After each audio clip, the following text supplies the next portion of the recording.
एक international trading firm, wall street से सीधा कनेक्शन और 48,000 करोड़ का गेम। इंडिया के मार्केट में दिन के उजाले में एक ऐसा खेल खेला गया जिसे पकड़ने में सेबी को पूरे 2 साल लगे। नाम है जेन स्ट्रीट और इल्जाम है इंडेक्स मैनिपुलेशन का। कोई ब्लैक मनी नहीं, कोई फेक कंपनी नहीं, बल्कि एक्सपायरी के दिन मार्केट को अपनी मर्जी से हिलाकर हजारों करोड़ का मुनाफा बना लिया, वो भी फ्यूचर्स एंड ऑप्शंस के जरिए। अब सवाल है कि क्या ये सिर्फ एक कंपनी का गेम था या सिस्टम में कोई बड़ी कमजोरी छुपी है? क्या आपका पैसा भी इस मैनिपुलेटेड मूवमेंट में फंसा हुआ था? और सबसे बड़ा, सेबी अब कितनी सख्ती दिखाएगा?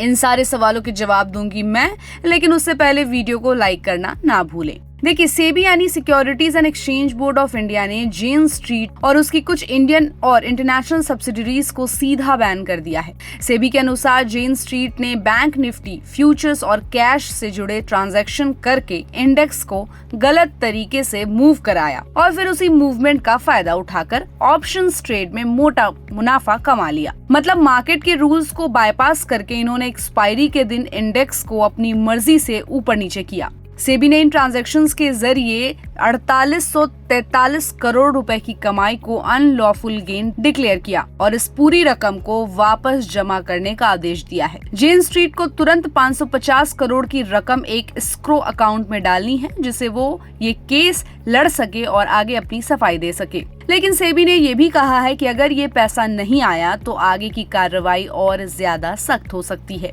जिसमें ये फर्म इंडिया में वापस कदम नहीं रख सकेगी। आपको जानकर हैरानी होगी कि अब ये कोई 1-2 दिन का मामला नहीं था।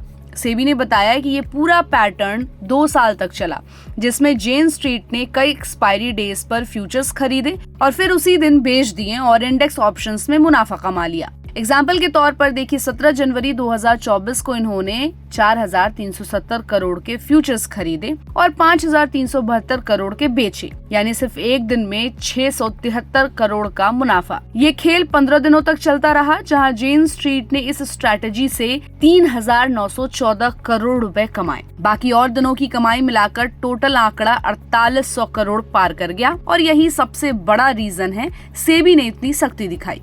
ये पहली बार है जब सेबी ने किसी फॉरेन ट्रेडिंग फर्म पर इतना बड़ा एक्शन लिया है और ये सिग्नल है कि अब इंडिया का बाजार सिर्फ फॉरेन इन्वेस्टर्स के पैसों से नहीं, नियमों और एथिकल ट्रेडिंग से चलेगा। अब आप सोच रहे होंगे कि इससे इंडियन मार्केट को कितना फर्क पड़ा, तो सरप्राइजिंगली बहुत ज्यादा नहीं। निफ्टी और सेंसेक्स पर इसका इमीडिएट असर नेग्लिजिबल रहा। मतलब मार्केट पार्टिसिपेंट्स को भरोसा है कि सेबी इस मुद्दे को आइसोलेटेड रखेगा और पूरे मार्केट को नहीं हिलाएगा।